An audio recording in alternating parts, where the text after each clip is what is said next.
एक panel PP ticket ते rice Ataullah Khan Bhutto ऐं ॿियो पैनल सैयद सावल शाह जेको आज़ाद उम्मीदवार आहे, जॾहिं त बडाणी वासियुनि बलदियाती इलेक्शन में वोट ॾियण खां बाइकॉट करे छॾियो आहे। उन हवाले सां वधीक तफ़सील ॾेई रहियो आहे बडाणी मां CN न्यूज़ जे रिपोर्टर गुलाम यासीन भुट्टो।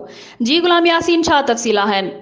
जी बिल्कुल ज़ारा, बडाणी यूनियन काउंसिल वार्ड 2 जे ॻोठ मालू भुट्टो जे रवासिन बुनियादी सहूलतूं न ॾियण ख़िलाफ़ गॾिजाणी करे फ़ैसिलो कयो वियो आहे, जंहिंमें अकबर अली सुमरो, नादर अली भुट्टो, हाजी जतोई भुट्टो, माशूक अली भुट्टो, इमदाद अली सुमरो, टिलण खान भुट्टो ऐं सिजाद कोरी ॿियनि चयो त ॿिन्ही उम्मीदवारनि खे वोट न ॾींदासूं। हर भेरे चूंडियल नुमाइंदा इलेक्शन दौरान वोट वठण लाइ बुनियादी सहूलतूं ॾियण लाइ वाइदा कंदा आहिनि। इलेक्शन गुज़रण खां पोइ सभु विसारे छॾींदा आहिनि। अॼु ॾींहं ताईं कंहिं बि वाइदा वफ़ा नाहिनि कया। गुज़िरियल 3 सालनि खां ॻोठ में बिजली, रोड, रस्ता ऐं मुख़्तलिफ़ सहूलतुनि खां मारूम बणियल आहियूं। जेको नुमाइंदो बुनियादी मसइला हल कंदो उन खे वोट ॾींदासूं। जी गुलाम यासीन, तफ़सीलनि खां आगाह करण लाइ अव्हां जी महिरबानी।